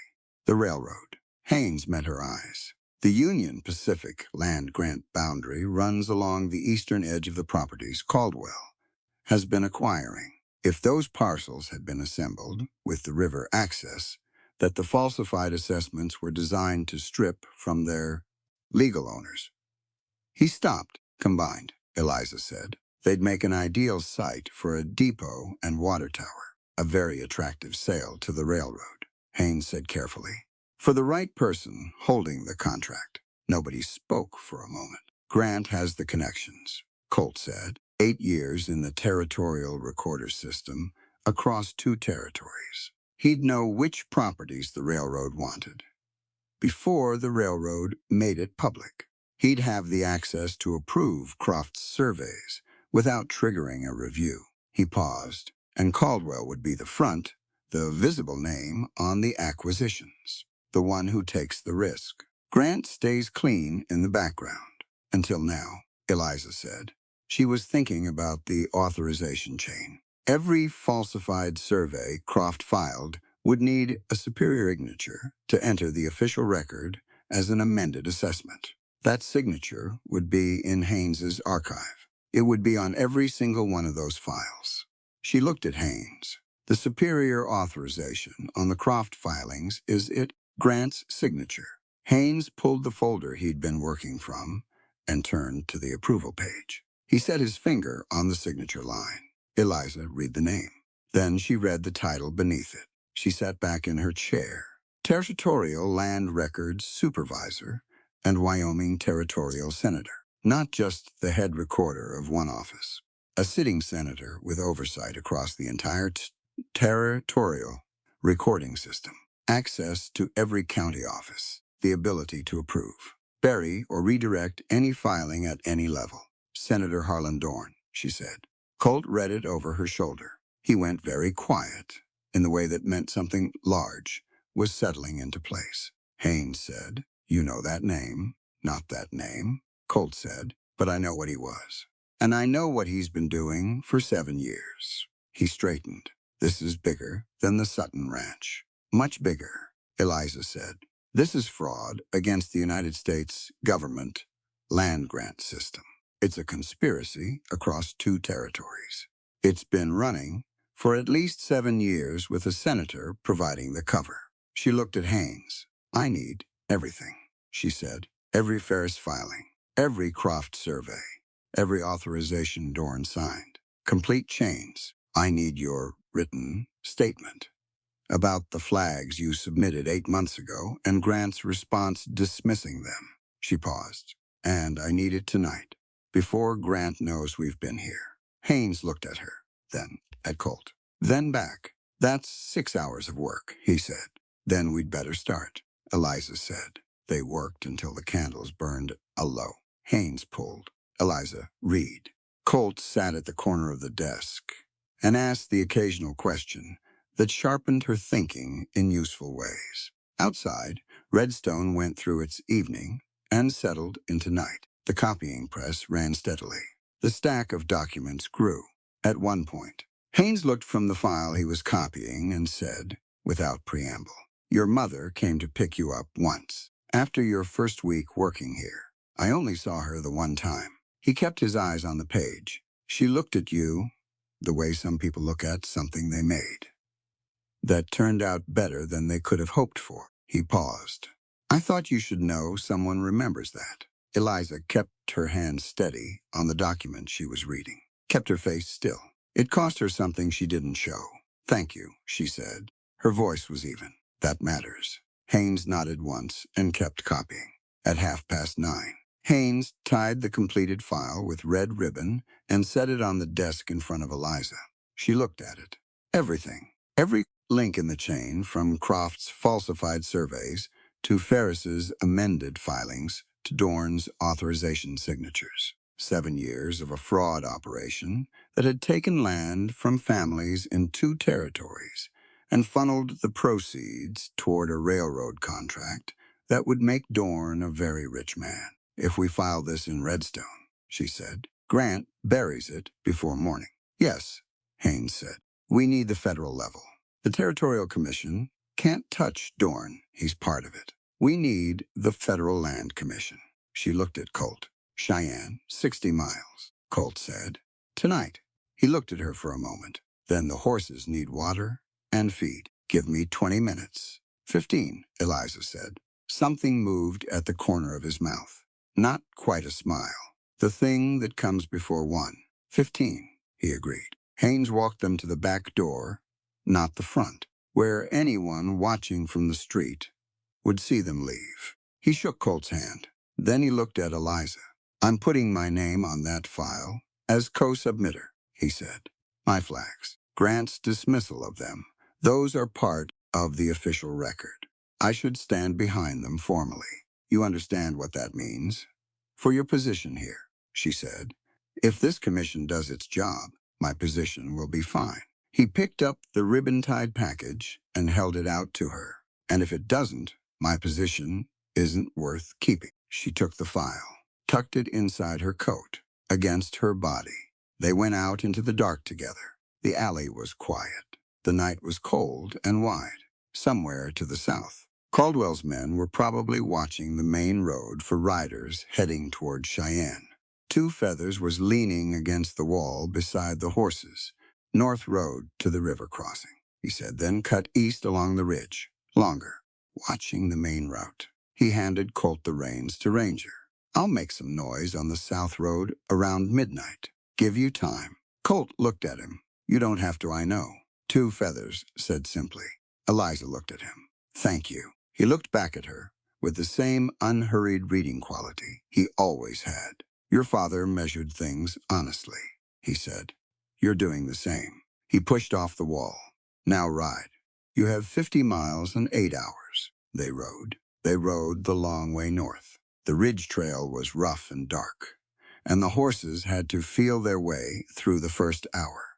No moon yet, just stars and the pale suggestion of road under their feet. Eliza kept one hand on the reins and the other pressed flat against her coat, feeling the document file against her ribs. Still there. Still dry. Colt rode slightly ahead where the trail narrowed, then came back level when it widened. He didn't talk. Neither did she. There was too much to think about, and thinking out loud felt premature. Around midnight, they slowed to walk the horses. Colt passed her the canteen. She drank and handed it back. "Dorn," she said, "tell me what you know about him." "I told you what I know. He was the supervisor who killed my investigation in Kansas. I had a title and a refusal. Never got a face or a name, but you knew it was deliberate. I knew it the way you know a smell before you identify it. Something about the timing. The way every path I tried ran into the same wall." He kept his eyes on the road. Men who block legitimate investigations don't do it once by accident. It's a skill. You get good at it through practice. Eliza thought about that. 7 years of practice, at least. Kansas to Wyoming. Different territory. Same operation. Croft handles the surveys. Ferris handles the filings. Grant or Dorn handles the authorization and interference from above in her mind. And Caldwell handles the money and the property transfers at the front end. Nobody's hands look dirty. Everyone's one step removed from everyone else. Until now, Colt said, until the 38 acres. One specific parcel on one specific ranch. That's the thread that unraveled the whole thing. He looked at her across the dark. "The Suttons. If Pearl hadn't brought soup to your mother's door, I wouldn't have cared enough to look twice at their land records," she finished. "And if my father hadn't left his books behind, you wouldn't have known what you were looking at." They rode in silence for a while. The sky was beginning its slow change from black to deep blue at the eastern edge. Still dark, but promising. Then Colt said it. Not loudly, just matter of fact. The way he said most things that mattered. "I've been thinking about what you said last night. About responsibility and guilt." She waited. "I've been carrying Dusty Creek like it was a verdict," he said. "Like it proved something permanent about who I am, what I'm capable of." He watched the road. "But what you said, that the error was not knowing, not choosing wrong. I think I understood that in my head for a long time, without believing it. Do you believe it now?" A pause. "I'm closer to it. That's honest," she said. "You told me I'm right here," he said. "Not too late. Right here." He looked at her briefly. "I wanted you to know I heard that." Eliza kept her eyes on the road ahead, but something in her chest settled. "Good," she said, "because I'm going to need you present for what comes next. Not half here and half back in Kansas." I'm here, he said. She believed him. That was when the riders appeared. Two shapes on the ridge behind them, moving fast, gaining. Colt saw them the same second she did. Ride. They rode. The horses stretched out on the flat section before the river crossing, hooves loud and rhythmic on the packed earth. The shapes behind them held the pace but didn't close the distance. Then ahead, from the shadows of the tree line beside the road, a low whistle. Two feathers. He was on his horse in the dark, pointing left toward a gap in the trees that wasn't visible until you were 10 feet from it. A trail cut into the hillside, barely wide enough for a horse. Creek trail, he said. They don't know it. I thought you were making noise on the south road. Colt said. I was. Then I came here. He said it the way he said most things, as if the explanation were perfectly complete. The three of them went into the trees. The creek trail was dark and slow, but the sound of the two riders behind them grew distant and then disappeared entirely. Two feathers guided them through without speaking. He knew every bend by feel, by the sound of the water, by things Eliza couldn't read yet and maybe never would. She followed without question. At one point, the trail crossed a shallow section of the creek. The horses stepped through carefully, water cold and black around their feet. On the far bank, two feathers stopped. I know this land, he said. He wasn't speaking to anyone in particular, or he was speaking to both of them. My grandfather's grandfather knew it. His grandfather's grandfather knew it before that. He looked at the dark tree line. That trail has been there since before the first map. The men following you have a map. I have something older. Eliza looked at him. Your knowledge saved us tonight. My knowledge was always there, he said simply. You only needed it when you were willing to follow someone who held it. He turned his horse. 3 miles to the main Cheyenne road. You're ahead of them now. Stay ahead. He turned back into the trees. Colt watched him go. He won't come with us. No, Eliza said. But he'll know how it turns out. He always does. They rode for Cheyenne. The last 20 miles were the longest, not in distance. In the particular exhaustion that settles into your bones when you've been running on purpose and adrenaline for 3 days straight. And you can finally feel the bottom of your reserves. Eliza didn't let herself rest. She'd made a private agreement with herself somewhere around the second hour. After Cheyenne, you can be tired. Not before, and she intended to keep it. Colt rode steady beside her. Around 2 in the morning, he said, you should know that Judge Pendleton is going to look at you when you open that door and see an 18-year-old girl with a bandana over her head and trail dust on her coat. I know. He's going to have a thought about that before he has a thought about the documents. Most people do. She kept her eyes on the road. And every time that's happened in the last 4 days, the documents have changed the thought. The documents don't care who's carrying them. They say what they say. Colt was quiet for a moment. You're not nervous. I'm nervous, she said. I'm just not going to let it make the decisions. He rode with that for a while. Then he said, I've testified in front of federal judges twice. The first time I was 30, and I'd been a marshal for 8 years, and I still spent the night before unable to sleep. What happened? I told the truth, and the truth was enough. He glanced at her. It was enough then. It's going to be enough tonight. The truth and the documents, she said. The truth and the documents, he agreed. Cheyenne came up out of the dark slowly. Lights at the edge. First the stockyards, a bakery already lit for the morning. Then the wider streets, the sound of the town doing its earliest work. They found Carey Street without trouble. The Whitmore house was a private boarding arrangement, well kept, with a gas lamp still burning at the gate. Judge Arthur Pendleton's name was on the resident board beside the door. Eliza dismounted, straightened her coat, felt the file still there against her ribs. Ready, Colt said. I've been ready since the Sutton kitchen table, she said. She knocked. Pendleton answered himself. Shirt sleeves and suspenders, coffee cup in hand. A tall man in his 60s with a scholar's face and eyes that had seen enough of the frontier to stop being surprised by it. He looked at Colt first, brief recognition, crossing his features, then at Eliza. She didn't wait for him to form his first impression completely. She pulled the file from inside her coat and had the first document open before he'd finished looking at her face. Your Honor, Eliza May Harmon, Redstone, Wyoming Territory. I have documented evidence of a multi-county land fraud conspiracy spanning 7 years in 2 territories. The current operation has been authorized at the level of territorial senator. The head records clerk, who could intercept a standard filing, is part of the scheme. This is the only channel that can't be blocked. She set the first document on top of the packet, where he could see the Crawford County Recorder's seal and Haynes's co-submitter's signature. Pendleton looked at the document, looked at Colt. Carter, he said, it's been 4 years. It has. Your Honor, Colt said, I apologize for the hour. You rode from Redstone, left at midnight. Pendleton looked at Eliza again, all of her this time. The bandana, the trail dust, the file she was holding with both hands. Steady. Come in, he said. Coffee. The hearing was 8 days later.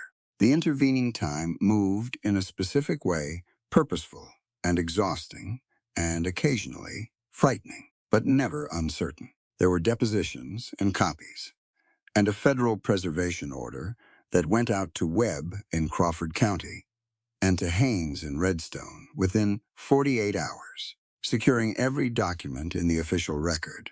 Caldwell's lawyers appeared and then disappeared. Croft was served at his Front Street office by 2 federal marshals who came from Denver and didn't ask for directions. Grant Dorn's man at the Redstone office went very quiet. The Federal Land Commission hearing was held in the Cheyenne Federal Building. Judge Pendleton, 2 land office representatives from Washington. Eliza sat in the front row until her name was called. Then she walked to the front of the room and stood before the 3 men at the long table. And she told them everything. 28 minutes. Clean and precise. She started with the Sutton survey plat and the 38 missing acres, and she built outward from there. Ferris, Croft, Grant, Dorn, the Kansas connection, the railroad land grant scheme, the 7-year authorization chain that bore Senator Harlan Dorn's signature on every critical document. She cited every provision by article and section number. She cross-referenced the survey dates against Croft's known hand injury. She laid out the timeline so clearly that the story told itself. Nobody interrupted. When she finished, one of the Washington representatives, gray-haired, reading glasses, hadn't changed his expression once looked at her over the rims. Miss Harmon, he said, you worked in the Redstone Recorder's office for 7 months. Yes, sir. And your employment ended because your stepfather required you to leave. Yes, sir. He looked at her for a long moment, set down his pen. The Territorial Land Commission has the authority to recommend candidates for certified land examiner positions to the Federal Land Office. Formal positions. Legal authority to review and certify deed filings in disputed cases. He paused. I intend to recommend this. Authorize such a position for the Wyoming district. The room was very quiet. I expect, he said, the name on that recommendation will be evident to everyone in this room. Eliza held his gaze without blinking. I'll need to finish my testimony first, she said. He looked at her steadily. You've finished your testimony, Miss Harmon. She nodded once. Then I accept. Senator Harlan Dorn was arrested that afternoon, taken from his Cheyenne office in front of his full staff. Caldwell cooperated before sundown. Croft was already in custody. The Sutton deed was formally certified intact 4 days later. Pearl cried. She didn't make much of a sound doing it, just held the certified deed in both hands and looked at it, and her eyes went full and stayed that way for a while. Hank stood behind her with one hand on her shoulder and his jaw working.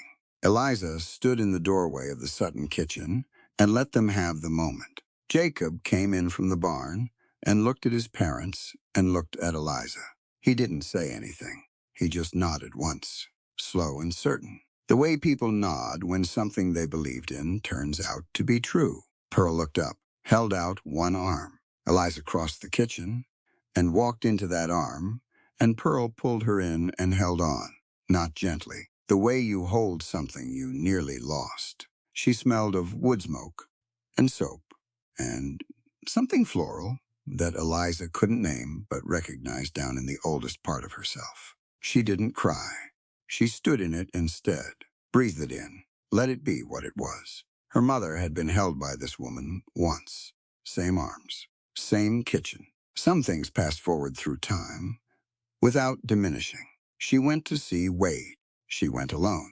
Didn't tell Colt beforehand. He'd have offered to come, and that would have been the wrong shape for it. The Harmon Ranch looked smaller than she remembered.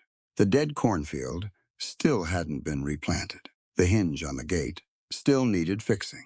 The sunflower by the door had gone to seed for the fall, but the stalk was still standing, dry and brown and vertical.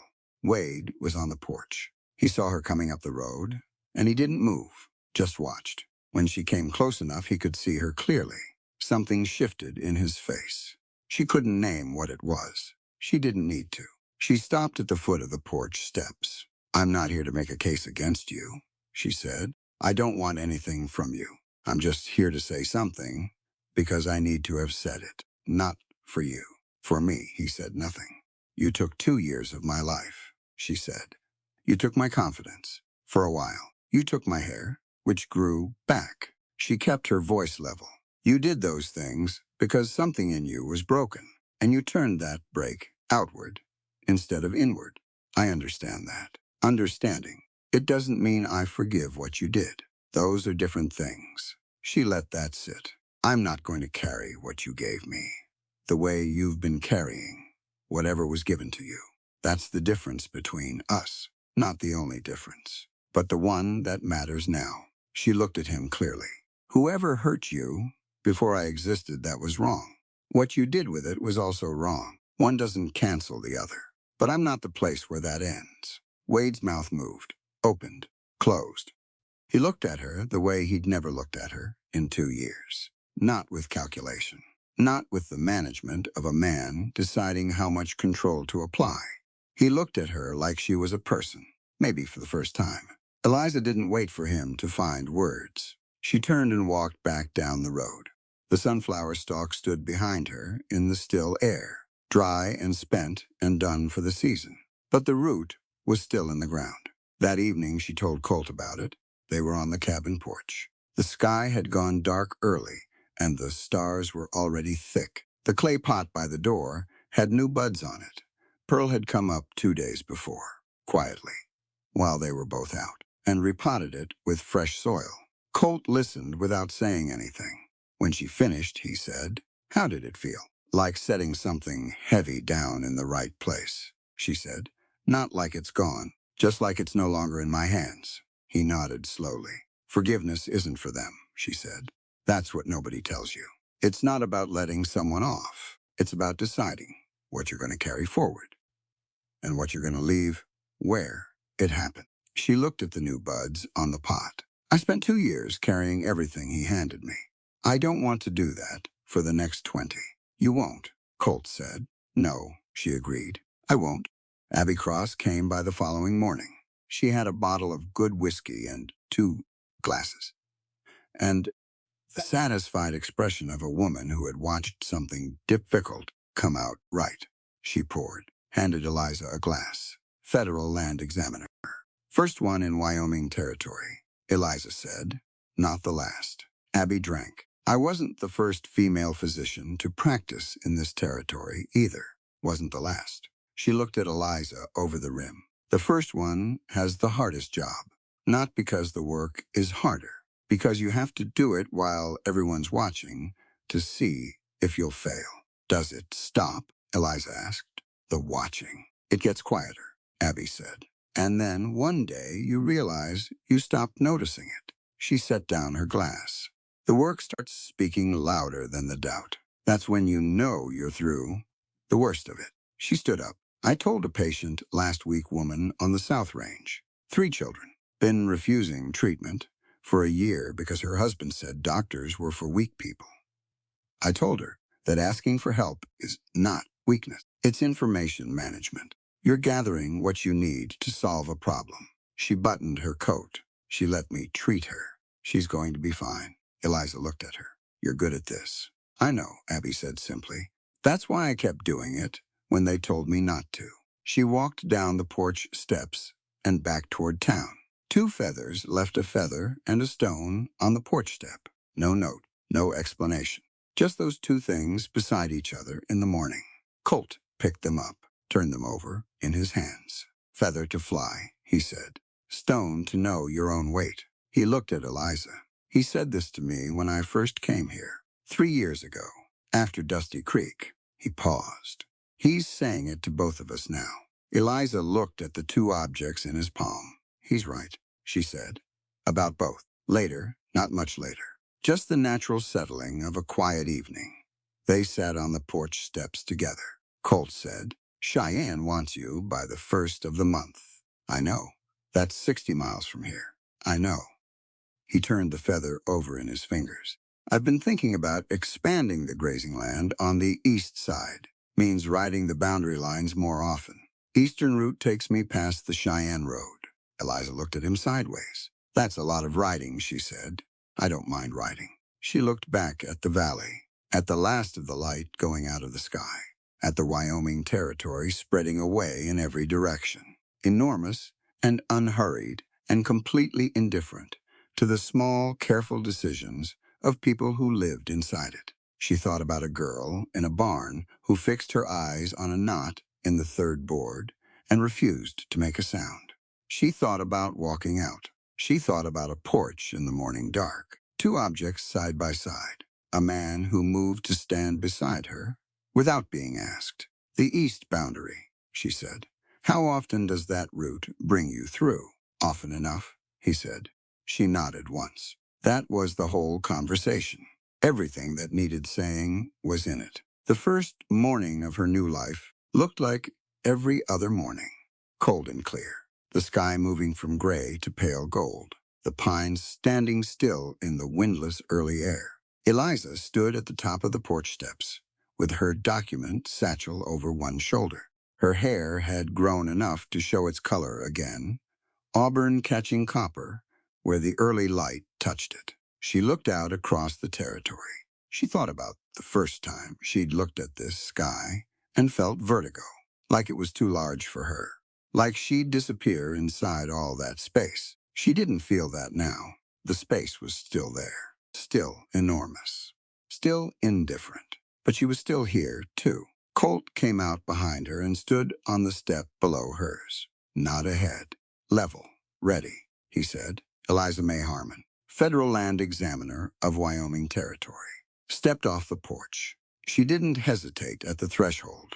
The ground held under her feet, and she walked forward carrying the feather, knowing the weight of the stone, and taking up exactly the amount of space she was always supposed to have.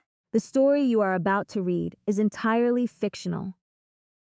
While it may draw inspiration from universal human experiences, it does not depict real people or actual events. Any perceived parallels are coincidental and should not be interpreted as deliberate representations. And so, as Eliza May Harmon steps forward into that cold, golden Wyoming morning, her story leaves us with more than the ending of a Western tale. It leaves us with a question that reaches far beyond the dust roads, the land records, the horses, and the wide open sky. How much of ourselves do we surrender before we finally remember who we are? Eliza's journey is not simply about escaping a cruel man, exposing corruption, or winning a position that no one expected a young woman to hold. It is about the quiet, stubborn truth that dignity can be bruised, silenced, mocked, and even stripped down in front of the world, but it cannot be destroyed unless we agree to let it die. Wade took her hair because he believed it was her crown, but he never understood that her true crown was never something he could cut away. It was her mind. It was her courage. It was the memory of her father's words, the love of her mother, and the steady belief that truth remains truth, no matter who is brave enough to speak it. In a world that told Eliza to stay small, she chose to stand at her full height. In a world that dismissed her because of her age and her gender, she let the facts speak louder than prejudice. And in a world where powerful men hid behind papers, titles, and polished lies, she proved that one honest person with the courage to look closely can unravel an empire built on deceit. That is one of the deepest lessons of this story. Evil does not always arrive with guns drawn. Sometimes it comes through forged signatures, quiet manipulation, stolen opportunities, and the slow convincing of good people that they are powerless. But justice can also begin quietly. It can begin with a young woman noticing that 38 acres are missing from a record.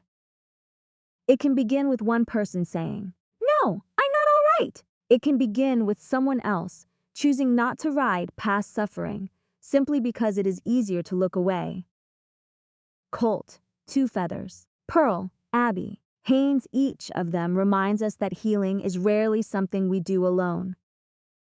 Real strength is not refusing help. Real strength is knowing which hands are reaching to control you and which hands are reaching to help you stand. The story also teaches us that kindness, when given at the right moment, can become a turning point. A bowl of food, a quiet room, a horse made ready, a witness who stands beside you without taking your voice. These small acts can become bridges between survival and freedom. And perhaps most importantly, Eliza shows us that forgiveness does not mean pretending the wound never happened. It does not mean excusing cruelty or returning to the place that broke us. Forgiveness, in its truest form, is deciding what we will no longer carry. It is setting the weight down where it belongs and walking forward without letting the past decide the shape of our future. By the end, Eliza does not become powerful because the world finally gives her permission.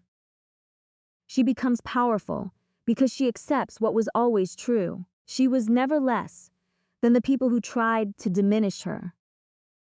Her intelligence mattered. Her voice mattered. Her pain mattered. Her future mattered. And that is the value this story offers to every listener. No matter how long you have lived under someone else's shadow, there is still a road ahead with your name on it. You may not be able to change what was taken from you, but you can choose what grows in its place. You can choose truth over fear, purpose over shame, and forward motion over the chains of yesterday. Like the feather and the stone, we all need both freedom and weight, the courage to rise, and the wisdom to know who we are. Eliza walked into the unknown not because she had no scars, but because she finally understood that scars are not proof of defeat. They are proof that something tried to break her and failed. And as long as the ground still holds beneath our feet, there is always one more step we can take toward the life we were always meant to claim.